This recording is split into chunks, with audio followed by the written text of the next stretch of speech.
दोस्तों, यदि आप चर्च जाते हैं और मसीह विश्वासियों से मिलते हैं तो आपने अधिकतर उन्हें कहते हुए सुना होगा कि परमेश्वर ने उनसे बात की है, या फिर लोग कहेंगे कि परमेश्वर ने मुझसे ऐसा कहा, God spoke to me, God told me this and that. और फिर ये लोग, जो नए लोग इनकी बातों को सुनते हैं तो उन्हें बड़ा ही अजीब लगता है कि परमेश्वर ने इनसे कैसे बात की। लोग कहते हैं, भाई परमेश्वर ने मुझसे तो बात नहीं की, लेकिन इनसे कैसे बात की परमेश्वर ने। मैंने तो कभी परमेश्वर की आवाज़ को नहीं सुना, लेकिन ये कहते हैं कि इन्होंने परमेश्वर की आवाज़ को सुना है। आखिरकार परमेश्वर कैसे बातें करते हैं।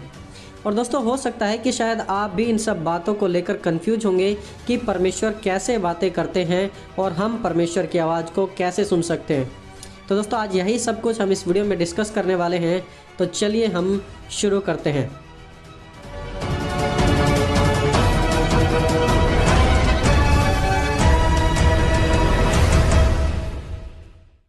दोस्तों, पवित्र बाइबल के पहले अध्याय में हम पढ़ते हैं उत्पत्ति की किताब में कि परमेश्वर ने कहा रोशनी हो जाए, परमेश्वर ने कहा जीव जंतु बन जाए, परमेश्वर ने कहा पानी पृथ्वी से अलग हो जाए। पूरे उत्पत्ति के अध्याय में हम पढ़ते हैं कि परमेश्वर ने कहा, गॉड स्पोक, गॉड सेड। दोस्तों, इसका मतलब यह हुआ कि परमेश्वर बोलने वाले परमेश्वर हैं, और अब क्योंकि वो बोलते हैं तो हमें सुनना चाहिए। बाइबल में हम बार बार पढ़ते हैं कि परमेश्वर ने कहा, परमेश्वर ने बोला, लेकिन आज भी मैक्सिमम लोग इस बोलने वाले परमेश्वर की आवाज़ को नहीं सुन पाते। देखिए क्या लिखा है, क्योंकि ईश्वर तो एक क्या वरन दो बार बोलता है, परंतु लोग उस पर चित्त नहीं लगाते।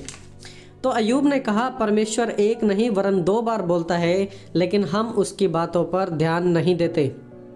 तो चलिए दोस्तों, अब हम जानते हैं कि हम कैसे परमेश्वर की बातों को सुन सकते हैं। दोस्तों, पहली बात, पवित्र शास्त्र के द्वारा। लिखा है संपूर्ण पवित्र शास्त्र परमेश्वर की प्रेरणा से रचा गया है, उपदेश, समझाने, सुधारने और धर्म की शिक्षा के लिए लाभदायक है। जब आप पवित्र शास्त्र को पढ़ते हैं तो वहाँ से अपनी कमियों, अपने गुनाहों को जानते हैं और बदलने की कोशिश करते हैं। तो गस व्हाट कि वहाँ कौन उसके पीछे आपसे बात करता है? ऑफ कोर्स परमेश्वर, क्योंकि पवित्र शास्त्र लिखा ही परमेश्वर की प्रेरणा द्वारा गया है। तो जब आप बाइबल पढ़ते हैं तो बाइबल के वचनों के द्वारा परमेश्वर आपसे और मुझसे बात करते हैं।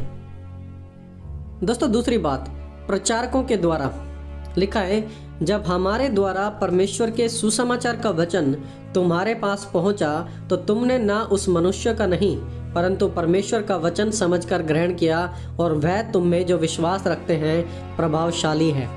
देखिए, परमेश्वर अपने लोगों के द्वारा भी बातचीत करते हैं। जब लोग परमेश्वर की अगुवाई से चलते हैं तो परमेश्वर उन्हें एक दूसरे से बात करने में मदद करते हैं, उपयोग करते हैं। जब पासवान कलीसियाओं में प्रचार करते हैं पुलपिट पे खड़े होकर, तो कई बार विश्वासी कहते हैं कि आज मुझे ऐसा लगा कि परमेश्वर ने मुझसे बात की है, परमेश्वर ने मुझसे आपके द्वारा बात की है। दोस्तों, बिल्कुल परमेश्वर प्रचारकों के द्वारा, उनके प्रचार के द्वारा, उपदेश के द्वारा लोगों से बातचीत करते हैं। इसलिए प्रेरित पौलुस कहते हैं जो विश्वास रखते हैं उनमें वह सुसमाचार प्रभावशाली है, वह संदेश उनके बीच में प्रभावशाली होता है। दोस्तों, तीसरी बात, सपनों और दर्शनों के द्वारा। लिखा है दमिश्क में हनन्याह नाम एक चेला था। उससे प्रभु ने दर्शन में कहा, हे हनन्याह। उसने कहा, हाँ प्रभु।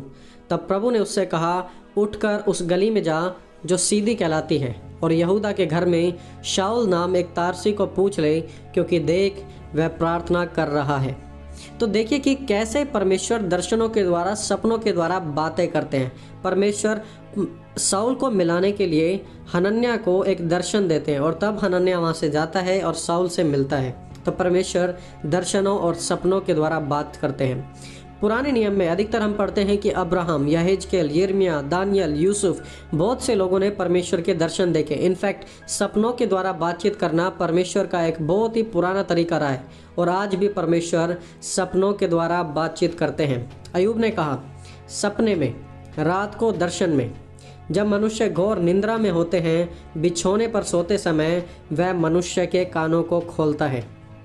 दोस्तों, इनफैक्ट दर्शनों के द्वारा, सपनों के द्वारा बात करना पवित्र बाइबल में बहुत ही ज़्यादा प्रभावशाली है।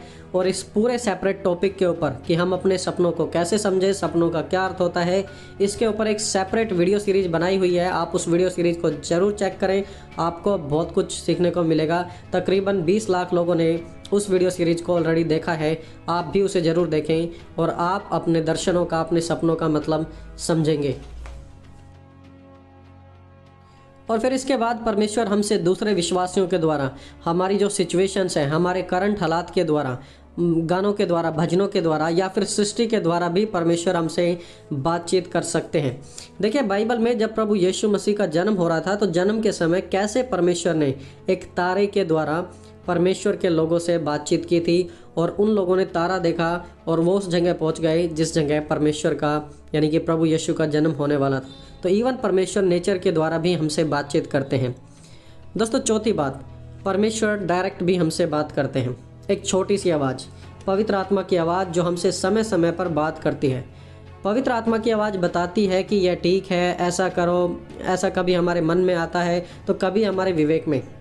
लिखा है पहले राजाओं की किताब 19 अध्याय उसके 11 से 13 वचन में, उसने कहा, निकलकर यहोवा के सम्मुख पर्वत पर खड़ा हो। और यहोवा पास से होकर चला और यहोवा के सामने एक बड़ी प्रचंड आंधी से पहाड़ फटने और फिर चट्टानें टूटने लगी, तो भी यहोवा उस आंधी में ना था। फिर आंधी के बाद भूडोल हुआ, तो भी यहोवा उसमें ना था। फिर भूडोल के बाद आग दिखाई दी, तो भी यहोवा उस आग में ना था। फिर आग के बाद एक दबा हुआ धीमा शब्द सुनाई दिया। वह सुनते ही एलिया ने अपने मुंह से चादर ढापा और बाहर जाकर गुफा के द्वार पर खड़ा हुआ। फिर एक शब्द उसे सुनाई दिया कि हे एलिया, तेरा यहाँ क्या काम। तो देखिए कि एलिया नबी भी परमेश्वर की बातों का इंतजार कर रहे थे, किसमें, कि परमेश्वर बड़े जोरदार तरीके से बोलेंगे। लेकिन वहाँ पर एक आंधी आई और उस आंधी में पहाड़ फट गए, सब कुछ हिल गया, लेकिन परमेश्वर उस आंधी में नहीं था। उसके बाद एक भूडोल हुआ, एक अर्थक्वेक हुआ, लेकिन परमेश्वर उसमें भी नहीं थे। और फिर उसके बाद आग दिखाई दी, लेकिन परमेश्वर उस आग में भी नहीं थे। फिर उसके बाद लिखा है कि एक छोटा सा, एक धीमे सा शब्द सुनाई दिया, और जब धीमा शब्द सुना एलिया ने तो वो जान गया कि ये परमेश्वर की आवाज़ है। दोस्तों हम सभी लोगों के साथ भी बहुत बार यही समस्या है। हम सोचते हैं कि परमेश्वर की आवाज़ ज़ोर से आएगी, लाउड आएगी, लेकिन हम कभी भी परमेश्वर की आवाज़ को धीमे तरीके से सुनना पसंद नहीं करते। इनफैक्ट एलिया भी नहीं करता था, लेकिन रियलिटी यही है कि परमेश्वर हमसे डायरेक्टली बात करते हैं, धीमे तरीके से भी बात कर सकते हैं। इसलिए आप परमेश्वर की बातों को सुनने के लिए हमेशा तैयार रहें उस छोटी सी आवाज़ के लिए। देखिए प्रेरित पौलुस ने क्या लिखा। प्रेरित पौलुस ने कहा, आत्मा आप ही हमारी आत्मा के साथ गवाही देता है कि हम परमेश्वर की संतान हैं। पवित्र आत्मा हमारी आत्मा के साथ इस बात की गवाही देता है। तो परमेश्वर की आत्मा, हमारी आत्मा मिलती हैं, तो इनफैक्ट जब आत्माएं मिलेंगी हमारी तो परमेश्वर हमसे क्यों ना बातचीत करेंगे।